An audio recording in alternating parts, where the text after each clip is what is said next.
The Union is strong, but Congress is divided. President Biden delivers his second State of the Union address.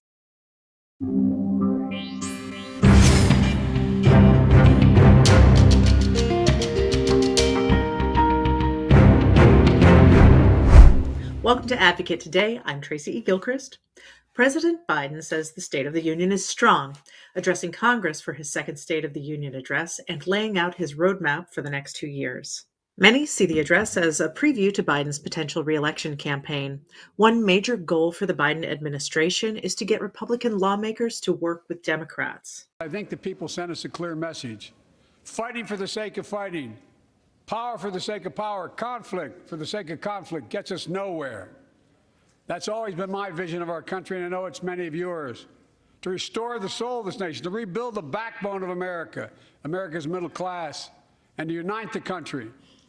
We've been sent here to finish the job, in my view. The president called for an assault weapons ban, climate change legislation, police reform, and he promised to veto a national ban on abortion. Most Americans who watched the State of the Union came away with a positive reaction. According to a CNN SSRS poll, 72% had an optimistic view of the nation. 71% believe Biden's policies will help the U.S. move in the right direction, with 29% feeling the opposite. The findings are based on 552 adult Americans who watched the State of the Union. The Republican response to Biden's address came from Arkansas Governor Sarah Huckabee Sanders. The former Trump White House press secretary used the platform to speak to the country and share what she calls the GOP's optimistic vision for the future. Huckabee Sanders is the first female governor of Arkansas. She used several culture war tropes and dismissed the address as woke fantasies. She also seemed to deepen party divides by saying it is no longer between right and left, it's between normal and crazy. Beyond our border from Afghanistan to Ukraine, from North Korea to Iran, President Biden's weakness puts our nation and the world at risk. And the president's refusal to stand up to China, our most formidable adversary, is dangerous and unacceptable. President Biden is unwilling to defend our border, defend our skies, and defend our people. He is simply unfit to serve as commander-in-chief. And while you reap the consequences of their failures, the Biden administration seems more interested in woke fantasies than the hard reality Americans face every day. In her first term as Arkansas governor, she has banned critical race theory, repealed COVID-19 orders, and is preventing legislation from using several terms, including Latinx. Let's bring in Advocate Senior National Reporter Christopher Wiggins for more on the State of the Union address and the Republican outbursts. I would just like to begin with your overall thoughts and reactions to President Joe Biden's second State of the Union address. So, overall, the speech was what Democrats were really looking to hear, which was really, Biden's strong suit in connecting with the American people.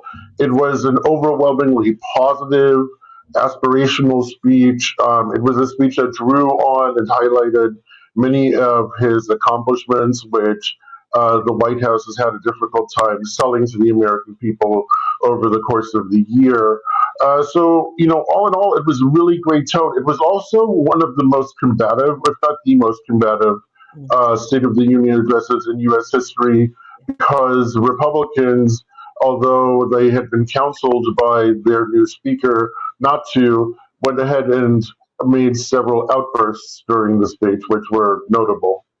Right. I saw some folks online comparing it to, so now we're the House of Commons, which, is British politics is very combative like that. But I think even those folks are a bit more studied than some of the Republican representatives who were shouting out last night. Well, yeah, in the British Parliament, at least when loud cackling and screeching is going on, it tends to be on matters of substance. Right. But what was happening with the State of the Union was, the flamethrowers, Marjorie Taylor Greene in particular, making a mockery of herself and of the entire Republican body. Would you please point out or bullet point some of the major discussions that Biden hit on in his State of the Union speech?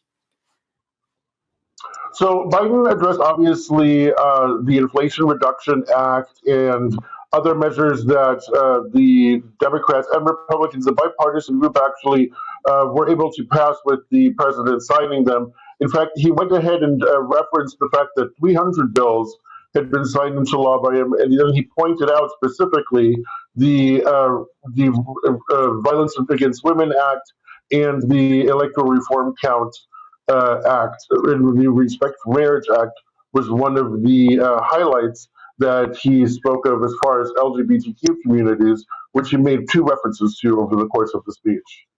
Right, right. Thank you.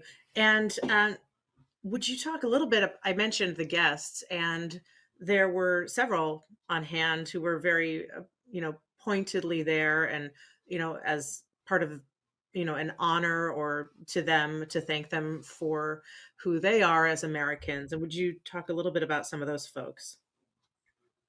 Sure. Well, most notably, they had Brandon Say and there, who was the young man in California who intervened during the mass shooting that happened during the Lunar New Year celebration back in January. And they had the parents of Tyree Nichols, who was obviously the young man who was killed by police officers in Memphis back in January as well. In addition, Gina and Heidi Norton Smith, who were the first plaintiffs in Massachusetts who sued the state and got marriage equality passed there back in 2001 and were married in 2004, represented the LGBTQ community as invited trailblazers for the First Lady's ball. President Biden had this moment of sheer chess.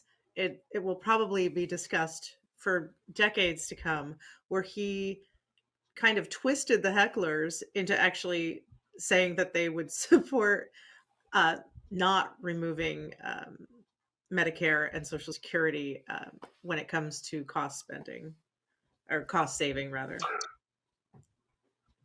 So this was a moment of sheer genius that I think, people will remember for many years to come.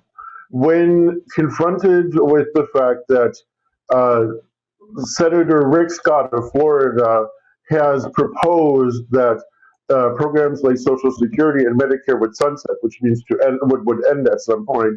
Uh, the Republicans in the room jeered and sneered and just went crazy with heckling, and got the president to actually interact with them and basically have a little debate with them right there live on the dais.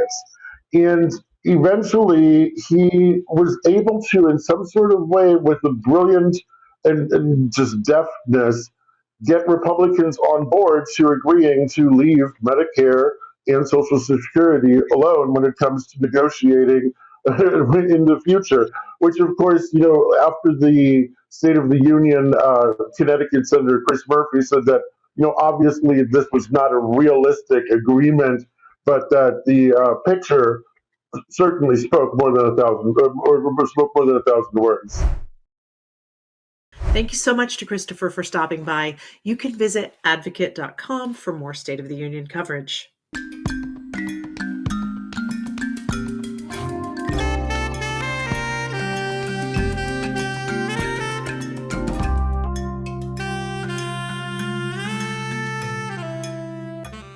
We're continuing our Black History Month spotlight by recognizing E. Denise Simmons. She was the first openly gay African-American mayor in the United States. Simmons served as mayor of Cambridge, Massachusetts, and was the first African-American mayor in state history. Simmons currently serves on the Cambridge City Council.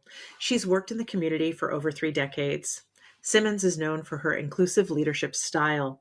She emphasizes direct communication with constituents and town halls for often marginalized groups like the LGBTQ+ community and senior citizens. That's all the time we have for this edition of Advocate Today. Advocacy content is our mission. Head to advocatechannel.com for more coverage that advocates for you. The Advocate Channel is also out now for more content and full interviews. I'm Tracy E. Gilchrist. I'll see you next time.